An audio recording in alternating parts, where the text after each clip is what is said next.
This is my life. I have normal fights with my boyfriend that paralyze me. Welcome back to Bravo Breaking News. So Budsy Wudsies, this week on The Real Housewives of Orange County, the secrets that Shannon has so desperately tried to keep hidden are finally coming to the surface. Is Heather really to blame for all of this stuff coming out? Will the ladies' concern actually lead to the end of Shannon and John? We're going to share all of our hot takes, of course, but before we do, make sure you are subscribed so you don't miss any Bravo breaking news. So I loved how this episode started. You know, it's kind of like this dramatic FaceTime between Jen and Tamra, and Jen is, of course, going to be hosting the party at the end of the episode. And they're talking about how they want it to be light, want it to be fun, and then dun, dun, dun. The screen cuts to all of the drama that has gone on this past season. And of course, that is foreshadowing what is going to go down at this party. And it's pretty accurate. But then it was so strange because they also had this mini montage of dogs. Like we saw Archie having a birthday party possibly. And then we had Fisker getting a bath. And then we had Jen and a bunch of puppies. And I was just like, okay, I mean, I'm here for the dog montage. Maybe we can just stay at Archie's birthday party if everything goes south with the Doppelgänger party. Again, it's foreshadowing for the party, a party full of bitches, I guess. Ooh, I see what you did there. I like it. All right, so first off, we get Gina and Heather going to lunch. It's pumpkin season, and they start talking about how Shannon enjoys poking around in other people's relationships, but she never wants to talk about her own. They think that she's deflecting possibly because if the focus is on someone else, then, the light is not shining on her. And this is just driving me nuts because you can tell that Gina is very careful about the way that she speaks about Shannon and John's issues. And so is Heather. And everyone's just tiptoeing around what this issue is. And I'm like, just freaking say it. It's driving me nuts because they all know what they're talking about, but no one is saying it directly. And I'm kind of just I don't know. I'm kind of losing my mind at this point. Yeah, I mean, I feel like Heather, she says she's finally in a good place with Shannon, but, Gina's kind of why did you bring everything up and then decide to just pump the brakes? It's Heather was the one that kind of spread this around the group, yet she is taking zero responsibility for this. She is just sitting back and letting all of the other ladies run rampant with it. And meanwhile, she's, has her higher than mighty, attitude about it, being there's a difference between talking about somebody and talking against somebody. And I don't want to be a part of that at all. And it's Heather, you were the one saying point blank that Shannon and John had issues and that they were bad. I'd say that's kind of talking against somebody. I truly do. I like Heather, but I truly do think this was her plan all along because she is very smart. I think she, all she needed to do was cause a little spark and then the flame was going to it was going to ignite. And she knew that was going to happen. And then she gets to just kind of walk away and be like, it wasn't me who was saying these things, Tamra's the one who brought it up on camera, which she's not wrong. But again, I just think that she knew that that's what was going to happen. Oh, yeah. Okay, so we're getting ready for this party, the Doppelgänger party. What do you think this is a great idea for a party theme, or are they asking for trouble with this theme? Oh, I love it. I mean, it's shady, but I think it's can be fun shade. Most of it is fun shade until one in particular arrives, but we'll get to that in a second. All right, so we're at Shannon's house getting ready. Vicky shows up and she's like, I'm not dressing as anyone because I'm the OG of the OC and I will be dressing like myself. And I was like, yes, bow down, mad respect. And you're right, Vicky. The makeup artist asked her if she's dating anyone and she's like, yes, I am. And he's amazing. And, she kind of talks about how the last two relationships she was taken advantage of by these men and she really has not had the best of luck. And then she goes into her list of requirements for a guy and how her new man just ticked all of them off, all of them being 18. She had 18 requirements, including loves country music, can make Vicky laugh, owns his home, is divorced, has children. she had a long list. And so, good for her that she found someone who checked all her boxes. And bonus, if they have a boat, that's number 18. That's a bonus. It's not a requirement, but a bonus. And honestly, Vicky, same. I love her list. I love these requirements. She has not had very good luck with relationships. So the fact that she has this list and this man checks them all off, I really do hope that there is a future with them. Not on the list is honest, loyal. Those were the problems with her previous relationships, like with Brooks and Steve Lodge, She's like, they lied and they cheated on me. So I'm not sure why those qualities didn't make the cut. But, I hope that this guy is better than the other two.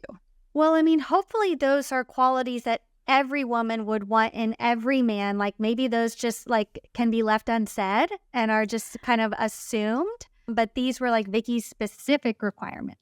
I don't know. I think she might need to add those on. Yeah. So I don't know. Vicky's happy in her relationship and Shannon is too, I guess. But, she's talking about how she's really scared. Everybody's going to be bringing this up at the party and she's going to confront Heather about it because basically, Heather's alluding that all of these really, really bad things happened, but they're not really bad. But what are they? What are they? And we finally get into them at the party. All right. So let's talk costumes. So Tamara arrives as Heather. I feel like she did a pretty good job with this one. I didn't understand the outfit though. I feel like she should have gone more Posh Spice with the outfit. I didn't understand what the graphics were saying. I think on the back it said Coco. Was that a Chanel reference? It said fancy pants, I think. On the front, I don't know what it said. Yeah, okay. I can be down with the fancy pants, but I didn't understand what was going on in the front. I thought the wig was fantastic. And then we had Jen as Taylor. I get that Taylor likes to go to this place, the Deck, but she's not decked out in the Deck merchandise. So I wasn't here for that one. Gina as Emily, I thought was pretty good. And she even added some butt pads underneath her pants to give her, some more curves. We had, Emily is Shannon. I thought she did a pretty good job. And she really embodied Shannon's character. She sits down on a stool and falls off. And she's just so kooky and ah. And I thought Emily nailed it. Who else did we have? Who am I missing? So we had Heather as Jen, which I thought was a little bit a little disappointing. Yeah. She was wearing a one-piece workout suit and a wig that didn't really look like Jen's hair at all. So it wasn't blonde enough. I don't know, phoning it in or really just kind of trying to look hot, basically. And then Taylor as Tamara, who showed up looking like she just, got done working out at the gym and not even in a cute way. She just had on leggings and a top and a sweater or something. And Tamara's dude, I am so easy. At least put on a cut fitness hat or something. Taylor definitely phoned it in. Yeah, yeah, for sure. And then we get quite the entrance from Shannon, who is Gina, and she chose the worst possible version of her when Gina's hair was not looking its best. Yeah. We've got the wig, we've got the frizz, we've got the tracks, we've got the sequin mini, and honestly, she nailed it. I mean, yeah, I think the hair was pretty funny, but I was sort of are they in that good of a place where you can sort of poke fun at that? I don't know that they are. And that's where I think this party theme is a little bit risky. And I guess that's probably the point of it. You're going to ruffle some feathers. But I think Gina was a little offended. I don't know. Shannon stands by it. And then we have Vicky showing up as Vicky with the keg, ready to do the keg stand a la in Michael's dorm room, that iconic scene. This was basically a best of Vicky episode because we got so many flashbacks of her most iconic moments. One of the top being this moment, her surprising Michael at college. She is ready to do a keg stand. I loved it. Followed by Shannon doing the worst keg stand in history. It just I was dying laughing. Yeah, Shannon would not put her mouth around the spout. She was horizontal. It was just very awkward. But can I just say that that moment when Vicky walks into Michael's college dorm, Michael's face, the look on his face will live in my head rent-free forever. Like he's holding like a flip phone and he is just completely stunned that his mom's walking in with like a, 24 pack of beer and let's whip it up. God, that was just so good. So good. I love it. Michael is like one of the real heroes of OC. The things that he has been through and gone through, like, props to him. Okay, so who had the best costume then, do you think? Okay, I mean, I think I'm just going to go with Shannon. I don't know, maybe it's because I am biased and don't really like Gina, but I think Shannon kind of nailed it. What do you think? I'm going with Emily because I feel like she was really channeling Shannon's mannerisms, and she had like the double glasses on at one point and she kept like putting on her glasses. I thought Emily did a great job. Same. Emily killed it too. All right, so they all start talking. First, Gina and Emily are talking and they're like, yeah, Heather needs to kind of fess up that she's been talking about Shannon's relationship to everyone. And then we see Heather and Shannon talking. Shannon kind of pulls Heather aside closer to the start of the party. And she's like, I'm beyond upset, that you're going around to Emily and Gina and Tamra, like saying things about my relationship. And Heather is denying that that's what happened. She's like, I have not said anything bad. Like, I understand that what you tell me is, private and privileged information. Like, I vault it. There was a lot of vault talk, violating the vault talk. Was the vault open? Was the vault closed? But we also just keep hearing about how everyone is concerned. And that's why they're talking about it, because they're concerned. And that word was said probably 12 times in this episode. And I'm like, then what is concerning? Like, does John have a temper? Does John have a wandering eye? I don't know, but there's definitely something. And again, I just want to know what it is that we're actually talking about. Yeah, and, we do finally get some glimpses of that, but not before Heather continues to deflect. If I could describe this episode in one word, it would be deflection, because Heather is blaming it on Tamra. Then she's saying that, she didn't tell anybody. And then she's saying, like, Shannon should be concerned about her relationship, not who's talking about her relationship. It's like she is doing everything but owning up to the fact that she spread this rumor. She lies, straight up lies to Shannon. And then she's offended that anybody would ever even question her, integrity or, why she would tell this to people. It's like, I don't know. It's deja vu. She's like sitting next to Shannon being like, I've been such a good friend to you. I feel like it's the same monologue as last season. And it's just like, Heather, in the words of Lisa Rinna, like, just own it. Just own it. Yeah, I totally agree. And it was reminding me of, I don't know what season number it was, but I think it was one of Shannon's like first or second, when she's still with David and her and Heather, were at odds. And they're at a party at someone's house and it ends up with Shannon storming off, of course, because Storms loves to storm. And, she's like, you will all see the truth, like, about Heather someday, It feels like we're right back there and, they haven't really made any progress. So I don't know. But this whole thing about, oh, John is so private and he would never want anything out there. Then if you really value your relationship that much, maybe you shouldn't be on the show. It's like, if he's so private, why is he filming any scenes? If he's so private, why is he dating a reality star? And if this is, she's never been more in love with her life, as we can, she's told us 86 times, then maybe that's more important than, being on this show. I do have a little bit of insight about John Jansen. So I live in Orange County. I have friends who live in Orange County. And, he lives on the marina in Newport. He is kind of a part of this elite Newport community. And he belongs to one of the yacht clubs in Newport Beach. Who's not allowed to go to that yacht club in Newport Beach with him is Shannon. He's a member, but they don't allow people, in the spotlight. They're a little bit more, low-key, a place that people can come and just enjoy themselves. They don't want drama. They don't want, celebrity. They don't want anything like that.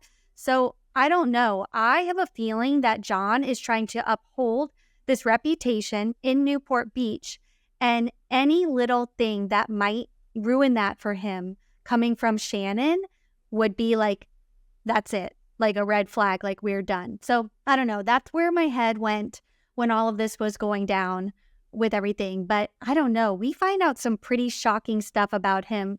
The fact that he doesn't want anybody to know all of this, but it's become the center storyline of the franchise is not good. Well, I think that's what happens naturally when you try to hide something and keep something private.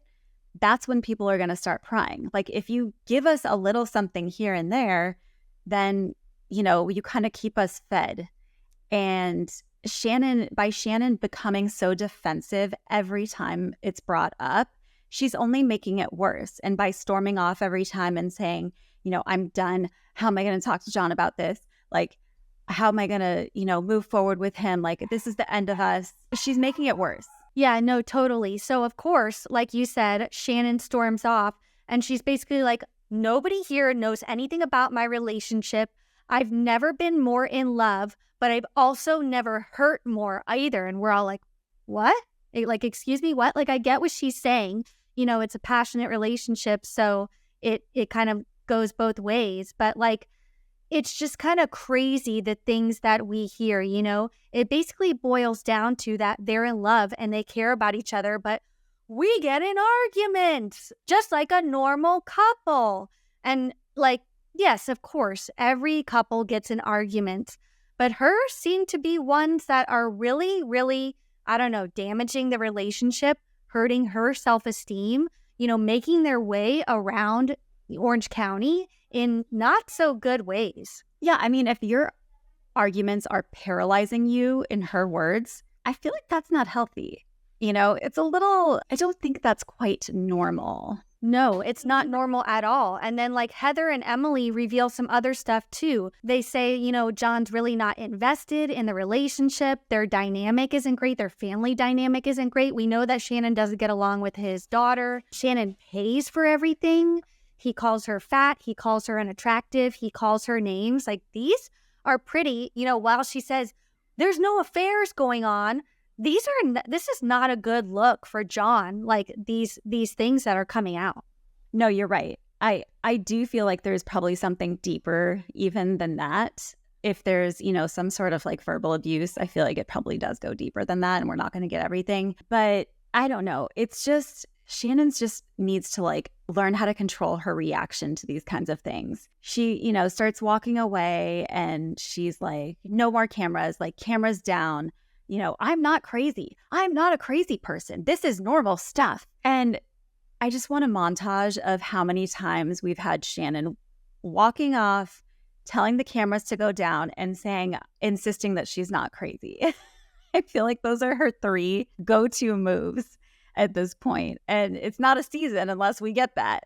Oh, it is not a season until we get Shannon Storms Bedore storming off to production. I mean, I think this is number 2. I think we're going to get it a few more times this season. But yeah, I mean, she's like basically in this like production tent in Jen's, front yard in the driveway being like, how am I going to tell my private boyfriend that everyone is talking about us and making judgments? And it's like, number 1, you're on a reality show. You both need to expect this. And number 2, I think she's using the term private loosely. I think he wants to be private because he wants to save his reputation. He has this image to uphold in Orange County, and Shannon has the potential to ruin that and, ruin his kind of like ranking in the, ladder of Orange County elite. So I don't know. I feel like it's clear that he values his reputation more than he values their relationship. Yes. And like, I don't know. I don't think all of the things that Heather and Emily shared about John are lies. Like, why would they? I don't think that they would make stuff like that up. I think that like those things are true. And, it's even clear Shannon admitted on Watch What Happens Live that her and John still hang out. They're still friends. But Shannon got into an altercation or argument with John's daughter at a restaurant. She wasn't kicked out of the restaurant like the headline says, but she admitted that there has been arguments in public with his family. Like, it's not good. It's not good. She needs to learn how to control that. But let me ask you something. So when Emily was talking to Shannon and trying to talk her off the cliff, and Shannon was like, I've talked to you one time about our relationship. That was back in 2020. And Emily said, no, that was, there was a time a couple months ago. Do you remember when we were at Javier's? And Shannon just kind of looked off to the side. And Emily was kind of prompting her, saying, and you were talking about John and other things. And Shannon, I couldn't tell in that moment if she just realized that she had gotten caught or if she was like possibly had too much to drink that night and didn't remember divulging information about the relationship. And it sort of made me start thinking, is that the problem? Like, does Shannon drink and then say things and not remember it? Like, is that what's happening here? It's totally possible. I think it's a little bit of both. I think, she's kind of, because John is so private, she can't really like openly talk about this. So she kind of has to be secretive, maybe have 1 or 2 drinks in her to kind of, get that liquid courage. And then she kind of needs to talk about it. So she's kind of spilling things to Emily and vaulting them, the new, again, phrase of the Housewives. That must be like some sort of behind the scenes word that they use. And I think it's just coming to light now. But I really think that, once she has a drink or 2 in her, she says things that she's really wants to get off her chest and, thinks that these women are going to hold it to their chests. But they're on a reality show and it ends up biting her in the ass. So I don't know. I think it's a little bit of both. But I think Shannon maybe trusts these women too easily, and is trusting John Jansen too easily because obviously there are major red flags. Yeah. All right. Well, how dare you? Because vault was, a term brought up by Seinfeld back in the 90s. So, you need to catch up on that pop culture, Kim. Whoops. I thought Shannon Storms Fedor was the originator, but all right, Jerry, I'll give you this. There's a whole episode of Seinfeld where they talk about putting something in the vault, and then Jerry jokes to Elaine that the combination is like a martini or something. But anyway, I digress. This was a chaotic episode. I think it looks like it's only going to get more crazy. It looks like people are just going to start to turn on Shannon a bit, as we see in the previews. And they're going to say, listen, you got to stop acting like Jekyll and Hyde, and you're kind of saying one thing and doing another. And yeah, this is not the end of this. Yes, there is definitely a lot more chaos to come. So we will be back next week to discuss it all. Don't forget to subscribe so you don't miss any more Bravo breaking news. Bye, everyone.